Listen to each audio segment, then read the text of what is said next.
Breaking news Nizamabad జిల్లా ఇందల్వాయి మండలం గన్నారంలో మానవత్వాన్ని మంటగలిపే దారుణ ఘటన చోటు చేసుకుంది. మద్యం మత్తులో నగేష్ అనే వ్యక్తి నిండు గర్భిణి అయిన భార్య సుమలత గొంతు నులిమి హత్య చేశాడు. నగేష్ సుమలతలకు 10 ఏళ్ల క్రితం వివాహం కాగా ఇప్పటికే 3 కుమారులు ఉన్నారు. అయితే నిందితుడు రెండో పెళ్లి చేసుకోవాలనే దురాలోచనతోనే ఈ ఘాతుకానికి ఒడిగట్టినట్లు పోలీసులు చెప్పారు.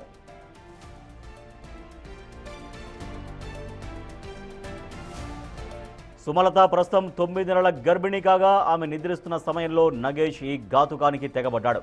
ఈ నెల 22న జరిగిన ఈ హత్య జరగగా దాన్ని సహజ మరణంగా చిత్రీకరించేందుకు ప్రయత్నించాడు. అల్లుడి ప్రవర్తనపై అనుమానం రావడంతో మృతురాలి తల్లి బాలరాజవ్వ పోలీసులకు ఫిర్యాదు చేయడంతో అసలు నిజం వెలుగులోకి వచ్చింది. పోలీసుల విచారణలో నిందితుడు తన నేరాన్ని అంగీకరించాడు. కోర్టు ఆదేశాల మేరకు పోలీసులు నిందితుడు నగేష్ను రిమాండ్కు తరలించినట్లు ఎస్ఐ చెప్పారు.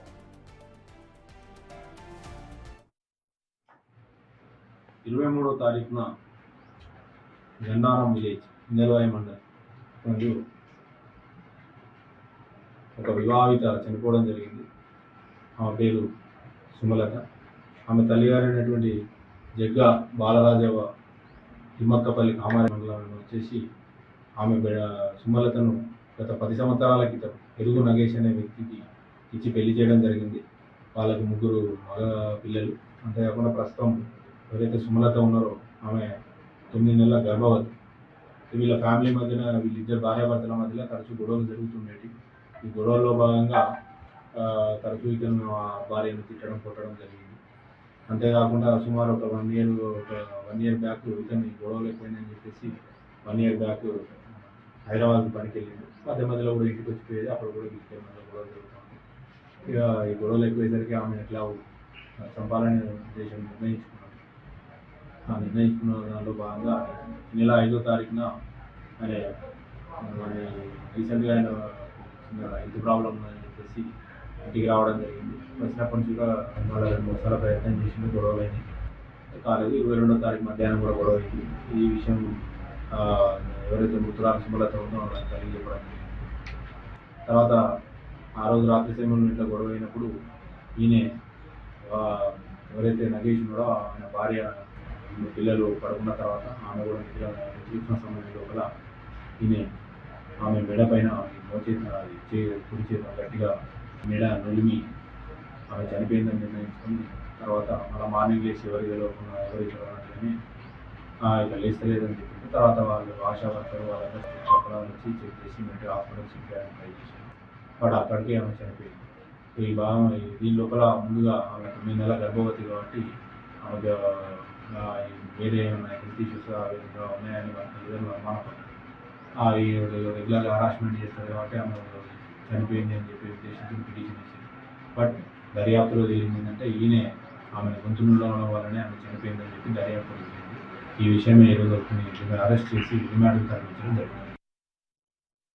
నిజామాబాద్ జిల్లా ఇందల్వాయి మండలం గన్నారంలో చాలా దారుణం జరిగింది. నిండు గర్భిణి 9 నెలల గర్భిణిని తన భర్త నగేష్ కిరాతకంగా చంపేశాడు. సో మరొక పెళ్లి చేసుకోవాలి అన్నటువంటి దురాలోచనతో ఈ ఘాతుకానికి పాల్పడ్డాడు. సో మనం చూసాం పోలీసులు పూర్తిగా వివరాలు వెల్లడించారు. మా ప్రతినిధి రాజేష్ మరింత సమాచారం ఇస్తారు. రాజేష్, అసలు ఈ ఘటన ఎప్పుడు జరిగింది, ఎప్పుడు వెలుగులోకి వచ్చింది?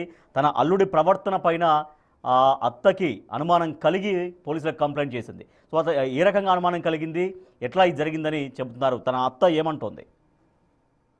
ఇప్పటికే 3 కుమారులకు జన్మనిచ్చి మరికొన్ని రోజుల్లో మరో బిడ్డకు జన్మనివ్వబోతున్న నిండు గర్భిణి భర్త చేతిలో హత్యకు గురైంది. ఈ నెల 22న నిజామాబాద్ జిల్లా ఇందల్వాయి మండలం గన్నారం గ్రామంలో చోటు చేస్తున్న ఘటన ఆలస్యంగా వెలుగులోకి వచ్చిందని చెప్పొచ్చు. అయితే గన్నారం గ్రామానికి చెందిన పట్టణం తిమ్మక్కపల్లికి చెందిన సుమలతతో 32 సంవత్సరాలు 10 ఏళ్ల కిందట వివాహమైంది.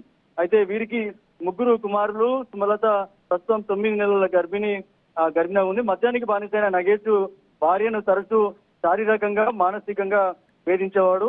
ఈ క్రమంలోనే భార్యను శాశ్వతంగా బదిలించుకొని రెండో పెళ్లి చేసుకుందాం అనుకున్నాడు. ఆలోచనతో 22వ తేదీ అర్ధరాత్రి నిద్రిస్తున్న భార్య గొంతు నులిమి హత్య చేశాడు. మరుసటి రోజు ఉదయం తన భార్య నిద్రలోనే మృతి చెందినట్లు బంధువులకు చెప్పాడు. సహజ మరణం కింద చిత్రీకరించే ప్రయత్నం చేశాడు. కానీ అల్లుడి ప్రవర్తనతో తేడాగా గమనించిన ఎవరైతే చనిపోయిందో తల్లి బాలరాజమ్మ అనుమానం కలిగింది. అయితే పోలీసులకు ఫిర్యాదు చేయడంతో కుమార్తె మరణంపై అనుమానం వ్యక్తం చేశారు. దీంతో పోలీసులకు ఫిర్యాదు చేయడం జరిగింది. ఆ ప్రకారం విచారణ చేపట్టిన తర్వాత తానే హత్య చేసినట్లుగా నగేష్ అంగీకరించాడు. దీంతో విషయం బయటకు వచ్చింది. కేసు నమోదు చేసుకుని దర్యాప్తు చేశారు. ప్రస్తుతం పోలీసుల అదుపులో నగేష్ ఉన్నాడు. ఇంతటి దారుణ ఘాతుకానికి పాల్పడిన నగేష్ ని కఠినంగా శిక్షించాలని గ్రామస్తులు, ఇటు చనిపోయిన ఎవరైతే ఉందో వాళ్ళ తల్లి కూడా డిమాండ్ చేసింది. కానీ ఒకసారి ఆ గ్రామంలో ఏదైతే సహజ మరణ కింద చిత్రీకరించే ప్రయత్నం చేసినప్పటికీ తల్లికి అత్తకి అనుమానం రావడంతో అత్త చేసిన ఫిర్యాదు మేరకు పోలీసులు చాలా చాకచక్యంగా కేసు ముందర తీసుకెళ్లారు. దీంతో ఈ విషయంలో మరో పెళ్లి చేసుకోవాలన్న విషయంలో గతంలో నుంచి కొద్ది రోజుల నుంచి ఏమైనా గొడవలు పెట్టేవాడా? తన తల్లి ఇప్పుడు ఎవరైతే చనిపోయారో తన తల్లి ఏం చెప్తోంది? మధ్య మధ్యలో ఇటువంటి గొడవలు జరగడం, తర్వాత ఏమైనా సర్దుకుపోవడం ఇటువంటి ఏమైనా జరిగినట్టుగా తెలుస్తోందా? సుమలతకి నగేష్ కి దాదాపుగా 10 ఏళ్ల కింద పెళ్ళైంది. ఇప్పటికే వీరికి 3 కుమారులు ఉన్నారు. అయితే తరచూ పెళ్లి విషయం కావచ్చు, లేకపోతే కట్నం విషయం కావచ్చు, తరచూ డబ్బుల విషయం కావచ్చు, తరచూ గొడవ అయ్యే క్రమంలో అత్త ఎవరైతే ఉన్నారో చాలా సార్లు వచ్చి సముదాయించిందని చెప్తున్నారు. కానీ 10 ఏళ్ళు అవుతుంది కాబట్టి కుటుంబం సజావుగా సాగుతుంది అనుకున్నారు. కానీ ఇట్లా చంపుతాడనే విషయం, ఇంత ఘాతుకాన్ని పాల్పడతాడని అత్త అయితే ఊహించలేదు. కానీ ఒకసారిగా ఈ ఘటనతో ఒకసారిగా వెలుగులోకి వచ్చింది. అల్లుడుపై అనుమానం కలగడంతో, తన ప్రవర్తనపై అనుమానం కలగడంతో అత్త డైరెక్ట్ పోలీసులకు కంప్లైంట్ చేయడంతో ఈ విషయం సీరియస్ గా తీసుకున్నారు. దీంతో అనుమానం వచ్చిన పోలీసులు కూడా ఈ విషయంపై చాకచక్యంగా కేసుని ముందర తీసుకెళ్లారు. ఈ విషయంలో తానే హత్య చేసినట్టుగా నగేష్ ఒప్పుకోవడంతో కేసును సీరియస్ గా తీసుకుని కేసు అయితే నమోదు చేసుకుని ప్రస్తుతం రిమాండ్ తరలించారు. విచారణ అయితే కొనసాగుతుందని చెప్తున్నారు Rajesh. Right, thank you Rajesh. Nizamabad జిల్లా ఇందల్వాయి మండలం గన్నారంలో దారుణం జరిగింది. అప్పటికి నిండు గర్భిణి 9 నెలల గర్భిణిని తన భర్త నగేష్ అత్యంత కిరాతకంగా గొంతు నులిమి చంపేశాడు. మరో పెళ్లి చేసుకోవాలి, తనను శాశ్వతంగా వదిలించుకోవాలి అన్నటువంటి ఒక దురాలోచనతో దీంతో ఫైనల్గా పోలీసుల అదుపులో ఉన్నాడు. నేరాన్ని ఒప్పుకున్నాడు నిందితుడు.